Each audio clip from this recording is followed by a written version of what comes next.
I received this story by email. No subject, no sender, just a link and 6 words. Please tell people what really happened. I wasn't sure what to expect, maybe a leak, maybe a hoax, but what I opened was a nightmare stitched into documents, voice memos, and a personal account from someone who said they worked on the set of Disney's Snow White. The headlines called it a disaster. The internet mocked Rachel Zegler. But that's not what this is about. This is about what was hiding behind the cameras, about the presence on set that only one person noticed, about the voice that slipped into Rachel when no one else was looking, and how she changed. Not overnight, but piece by piece. Whoever sent this, I don't think they made it out. But after reading everything, watching the footage, I finally understand. I know what she is now. And if you keep listening, this doesn't end with credits. It ends with a mirror.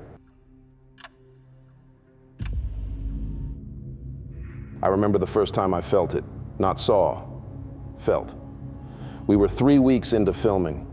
We'd just wrapped a late scene in the forest set, one of those giant indoor builds with artificial trees and a painted sky dome above.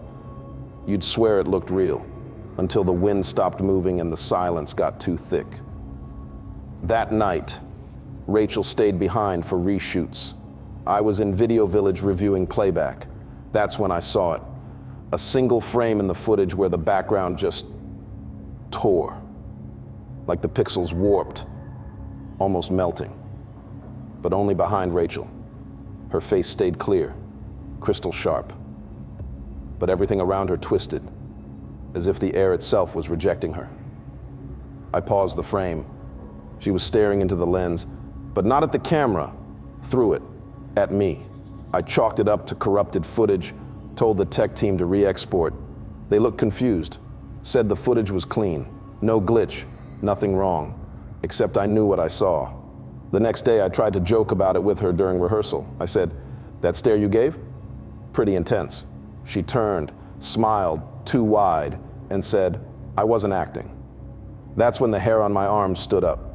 From that point forward, things started going wrong. Props went missing, sound equipment shorted out. One of the costume assistants swore she heard someone breathing behind her when the trailer was empty. People laughed it off, said the set was just cursed like every big budget shoot feels at some point. But the more time Rachel spent on set, the worse it got. She started wandering off between takes, into places she shouldn't have access to. The old prop storage beneath Stage 6, an abandoned control booth no one had used since the Tron Legacy reshoots. When security tried to escort her back, she told them, "I'm looking for the reflection." They thought she was improvising, staying in character. But I knew she wasn't, because that same night in the footage, the same frame, same angle, her reflection blinked out of sync. It blinked before she did.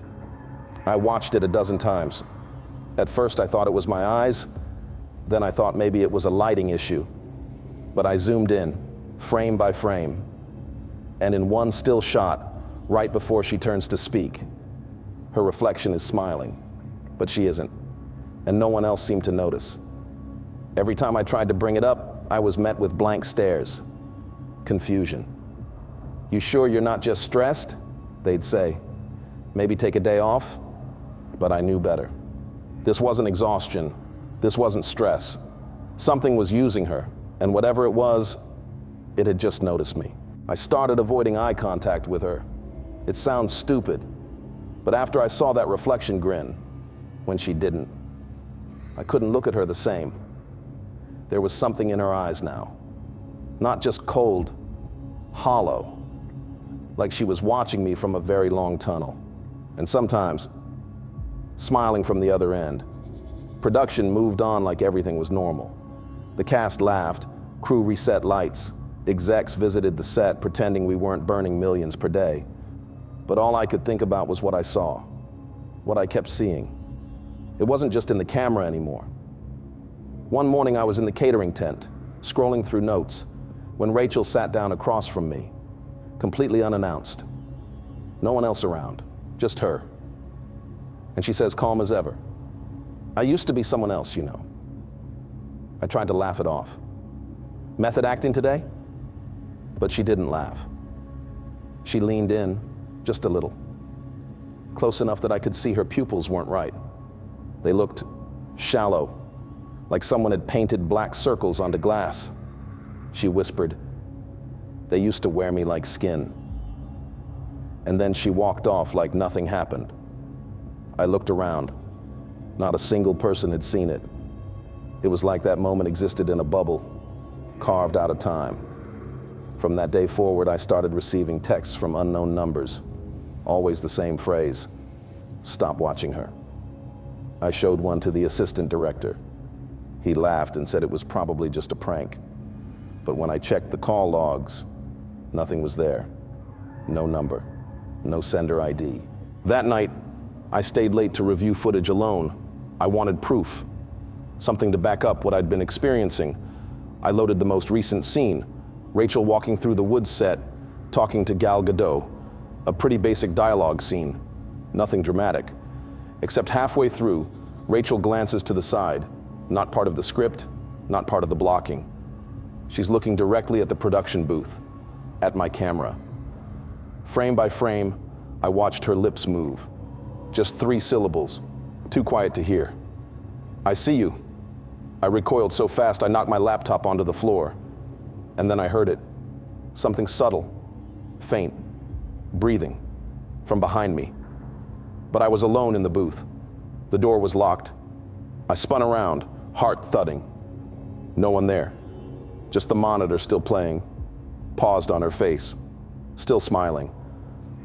I shut everything down, packed up, told myself I was losing it. But when I got back to my trailer that night, there was a note taped to the inside of my door. "It's not her reflection anymore." That was the night I stopped sleeping. The dream started immediately. Always the same.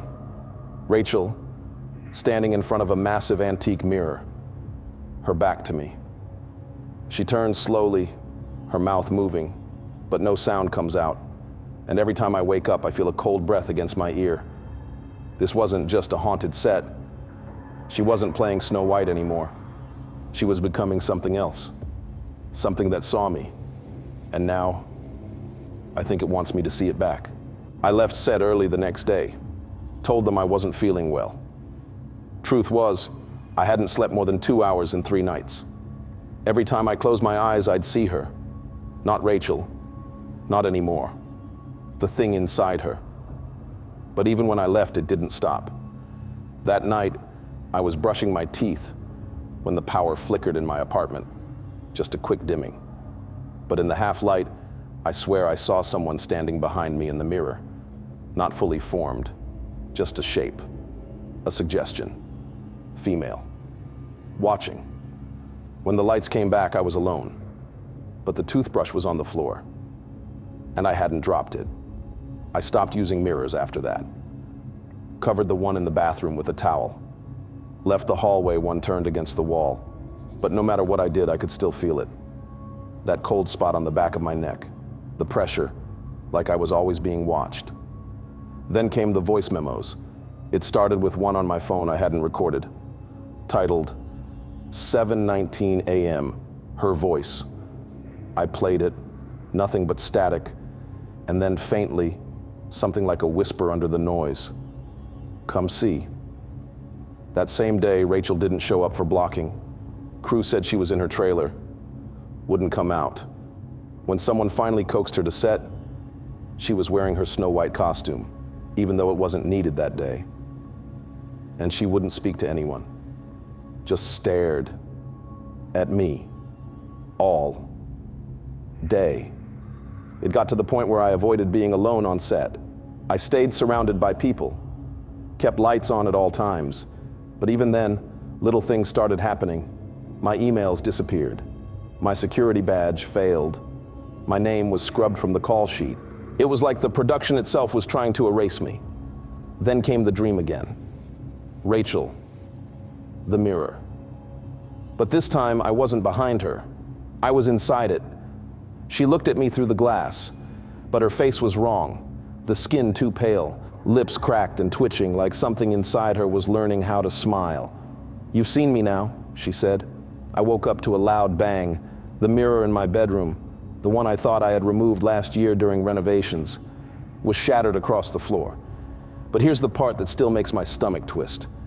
The pieces didn't scatter. They formed a perfect circle. Dead center, in the middle of the shards, was a photo.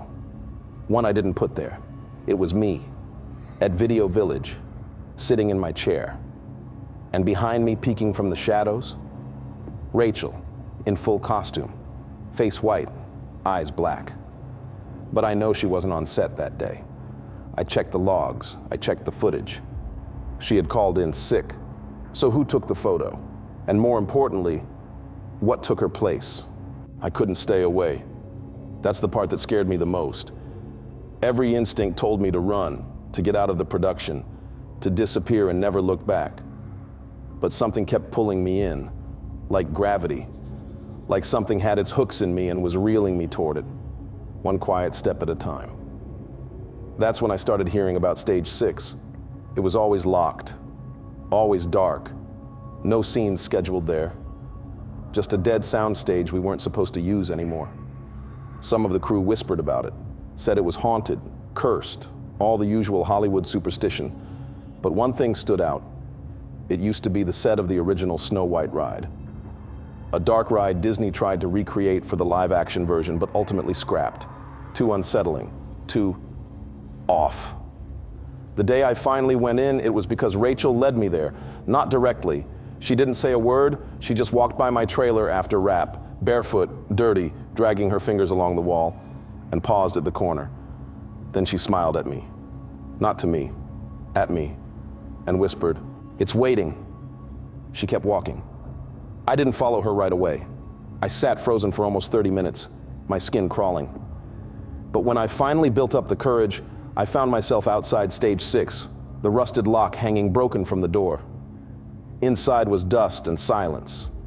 And the mirror, 10 feet tall, framed in dark wood, carved edges that pulsed if you stared too long. Not a prop, not even on the asset list. This thing wasn't brought in. It was left here. I stepped closer, against every survival instinct in my body. And when I looked into it, I didn't see myself. I saw the forest set, empty, fog curling through the trees, and Rachel, standing alone in costume, whispering to something I couldn't see. Her reflection wasn't in sync. It lagged, like a buffering video, and then it turned toward me. Not Rachel, her reflection. Its lips didn't move, but I heard the voice inside my skull. "You know what she saw. You know what I am." I fell backward, landed hard on the concrete. When I scrambled to my feet and looked again, the mirror just showed me, pale, shaking, face white. I ran. I didn't stop running until I hit the edge of the lot. Security didn't ask questions, just waved me through like they were expecting it. Like it wasn't the first time someone ran out of stage 6 and never came back. Later that night, I found a manila envelope on my front porch. No name, no return address. Inside was a photograph of Walt Disney himself, standing in front of a massive, ornate mirror. The same one I'd just seen, and scribbled across the bottom in red ink, "The mirror doesn't reflect what you are. It shows what Disney made you become." By all accounts, the production was a disaster. Scripts rewritten mid-shoot, executive notes contradicting each other, green screens falling apart, and actors confused about what story they were even telling. The only thing holding the film together was Rachel. Every day, she stepped onto set with the same blank calm. Never late, never flustered, no complaints about the heat or the wigs or the endless reshoots. She just delivered, line after line, expression after expression. Perfect. Too perfect. It was like watching a machine wear a human face. Everyone around her was falling apart. You could hear it in the whispered fights between producers, the deep sighs from overworked editors, the quiet sobs of exhausted crew members in trailers after wrap. But Rachel, she never broke. At first, people praised her, called her a consummate professional, a new Disney legend. But I was watching closely now. I'd seen the reflection. I'd heard the whisper. And the more I watched Rachel perform, the more I became convinced. She wasn't acting. There was something in the way she moved, like her body knew the lines before the script did, like her mouth was just repeating what something else was feeding her. The emotion wasn't coming from her. It was being worn like a mask. One afternoon, I caught a glimpse of her between scenes, sitting alone on a prop throne. She wasn't looking at her phone. She wasn't reviewing lines. She was just staring, straight ahead. Her lips were moving, silently, like she was reciting something or praying. I couldn't hear the words, but they weren't from the script. They didn't even sound like English. And then she turned, slowly, and looked right at me, and smiled. It wasn't a warm smile, not tired or friendly. It was knowing, cold, like she was seeing something behind me or inside me. Later that day, a grip found me near the lighting rig and muttered under his breath, "She's one of them now." I asked him what he meant. He just laughed, bitter and low. "You don't get it. You think Disney makes stars? Number they collect them, like dolls, dress them up, break them in. And if you want the world, if you want to be worshipped," he looked around, leaned closer, "you give yourself to the mirror." I couldn't get that grip's words out of my head. You give yourself to the mirror. The more I thought about it, the more it made sense. Why was that thing even on set? Why had I seen it in 3 different locations, all unannounced, all unexplained? It wasn't listed in the production assets. It didn't match any set design. Hell, no one ever moved it. It just appeared where it wanted to be. So I started digging.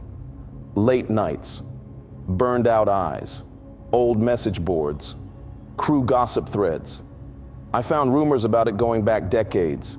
People claiming a mirror just like it showed up on the set of Sleeping Beauty, Cinderella, even the old Fantasia animation offices. Each time someone would vanish, or break down, or come out the other side. Different. Then I found something that chilled my blood. A grainy behind-the-scenes photo from the original Snow White and the Seven Dwarfs animation team, 1937. Walt himself, seated at a table. Behind him, barely in focus, was the mirror. Same height, same frame. Same shape, curling at the edges like twisted horns. This wasn't a coincidence. This wasn't a prop. This was a constant. Something that moved from film to film, project to project, watching, waiting. A ritual hidden in plain sight. And I realized every Disney princess had a breakdown. Every actress cast as one eventually went dark, disappeared, spiraled online, or just dropped off the radar. Maybe not immediately, but eventually, because the mirror always collects. I remembered the casting session for Rachel. I'd been there.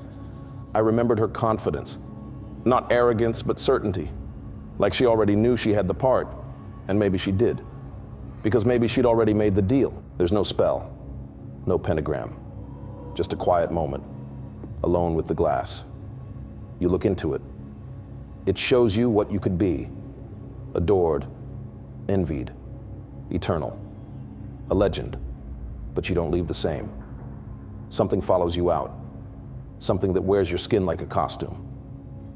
And if you give yourself over to it, if you surrender completely, it rewards you. Beauty, fame, power.